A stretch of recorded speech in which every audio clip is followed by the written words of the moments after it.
ಗಣರಾಜ್ಯೋತ್ಸವ ಕಾರ್ಯಕ್ರಮದಲ್ಲಿ ಇರಿಸಲಾಗಿದ್ದ ಅಂಬೇಡ್ಕರ್ ಭಾವಚಿತ್ರವನ್ನು ತೆಗೆಸಿದ ನ್ಯಾಯಾಧೀಶರ ವಿರುದ್ಧ ಉಡುಪಿಯಲ್ಲಿಂದು ಪ್ರತಿಭಟನೆ ನಡೆಯಿತು.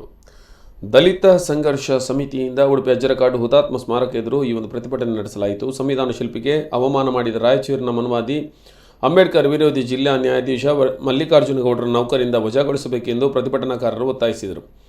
ದಲಿತ ಸಂಘರ್ಷ ಸಮಿತಿಯ ಜಿಲ್ಲಾ ಪ್ರಧಾನ ಸಂಚಾಲಕ ಸುಂದರ ಮಾಸ್ತರ್ ಮಾತನಾಡಿ, ನ್ಯಾಯಾಧೀಶರಿಗೆ ಇದು ಶೋಭೆ ತರುವ ಕೃತ್ಯ ಅಲ್ಲ.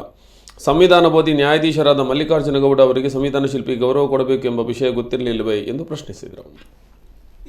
ಹೋರಾಟ ಮಾಡಿ ಈ ಸಂವಿಧಾನವನ್ನ ಬರೆದು ಎಲ್ಲ ದೇಶಗಳಲ್ಲೂ ಕೂಡ ಸಮಾನತೆಯನ್ನ ಸಾಧಿಸಲಿಕ್ಕೆ ಅಥವಾ ಒಂದು ಸಮಾನತೆಯ ವ್ಯವಸ್ಥೆಯನ್ನು ಜಾರಿಗೆ ತರುವ ಸಂದರ್ಭದಲ್ಲಿ ರಕ್ತದ ಓಕುಳಿ ಹರಿದಿದೆ, ಕ್ರಾಂತಿಗಳಾಗಿದೆ. ಆದರೆ ನಮ್ಮ ದೇಶದಲ್ಲಿ ಬಾಬಾ ಸಾಹೇಬರು ತಮ್ಮ ಮೇಧಾವಿ ಈಗ ನಾವು ಅರ್ಥೈಸ್ಕೊಳ್ಳಿ.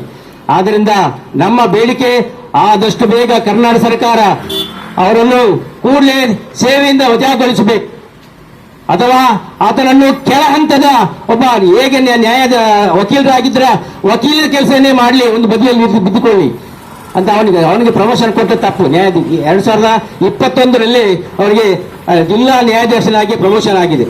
ಆದ್ರಿಂದ ಅದನ್ನು ಕೂಡಲೇ ಕೆಳಗೆ ಇಳಿಸಿ ಈ ವರದಿಯನ್ನು ಮಾಡಿದಂತಹ ರಾಯಚೂರಿನ ವರದಿಗಾರರ ಹಿಂದೂ ವರದಿಯನ್ನು ನನ್ನ ಕೈಯಲ್ಲಿ ನಾನು ಹಿಡ್ಕೊಂಡಿದ್ದೇನೆ.